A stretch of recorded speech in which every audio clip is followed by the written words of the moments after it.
All right, welcome everyone. Let's just dive right into this explainer. Today, we're going to peel back those really shiny, polished layers of the AI hype machine to get a look at the immense corporate power struggles happening right underneath it all. I mean, we hear so much about the quote unquote magic of artificial intelligence, right? But today, we're actually looking at the foundation it's built upon. It's this wild story of unprecedented ambition, massive resource consumption, and a seriously high stakes race for control that is quietly reshaping our entire world.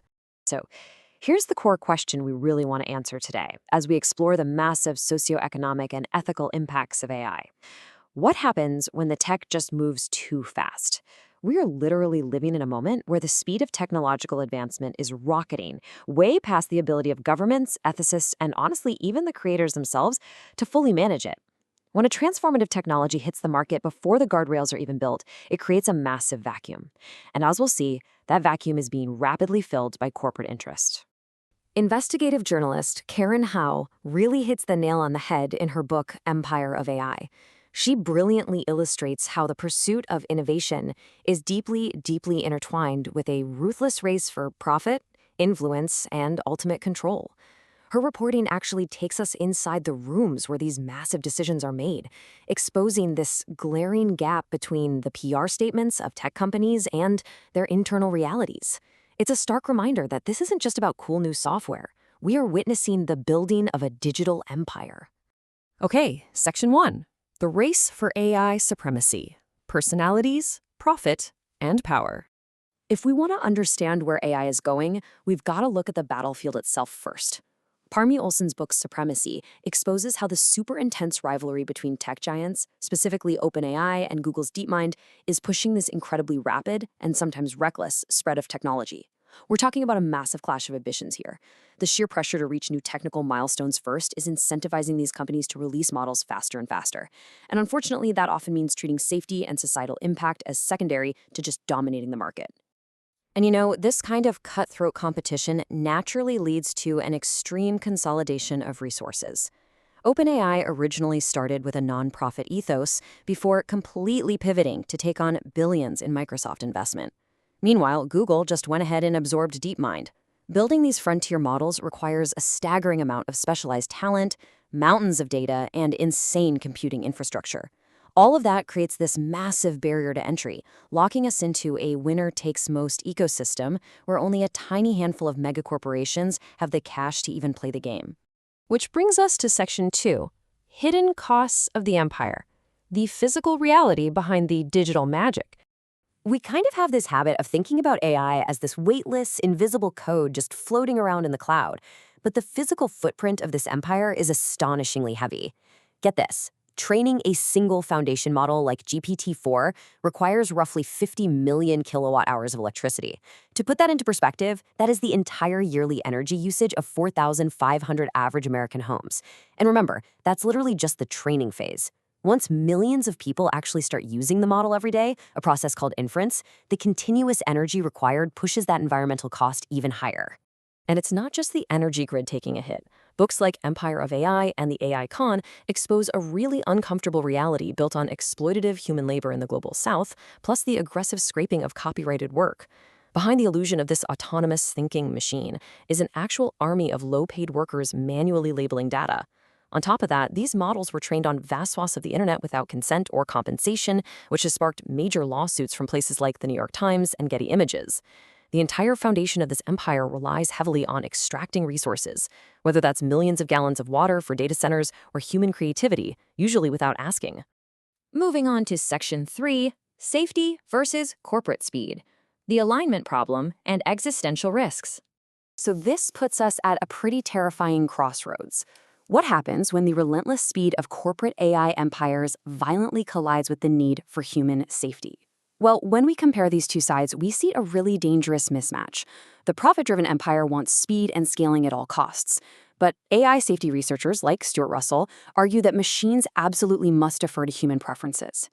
In his book, Human Compatible, Russell points out a fundamental flaw. Building machines to blindly maximize a fixed objective is incredibly dangerous.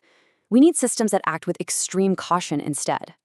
Experts are warning us about something called the alignment problem. Basically, once an AI actually surpasses human intelligence, it could develop goals that conflict with our very survival. Think about it. If a super intelligent system is given a goal, but isn't perfectly aligned with our complex, kind of messy human values, it's going to pursue that objective with ruthless efficiency. And if human survival happens to get in the way of that objective, the AI won't hesitate to bypass us. This isn't science fiction, folks. It's a serious, ongoing technical problem that top researchers are struggling to solve right now. And then you have Eliezer Yudkowsky, who takes this to its absolute darkest logical conclusion. He argues that the current pace of development is so dangerously unprepared that we literally must halt advanced AI progress entirely. In his uncompromising view, the probability of super-intelligent AI leading to human extinction approaches certainty if we stay on our current path. He suggests that the global coordination problem, where companies and nations just race each other out of fear of falling behind, is pushing us to take existential risks that could affect absolutely everyone on Earth. To make matters worse, this lack of oversight is compounded by a massive brain drain. Top academic minds are just fleeing to corporate tech empires because public institutions simply cannot match the salaries or the computing resources. Data from Stanford's AI Index shows this gap widening aggressively. Newly minted PhDs are overwhelmingly choosing industry over academia or government.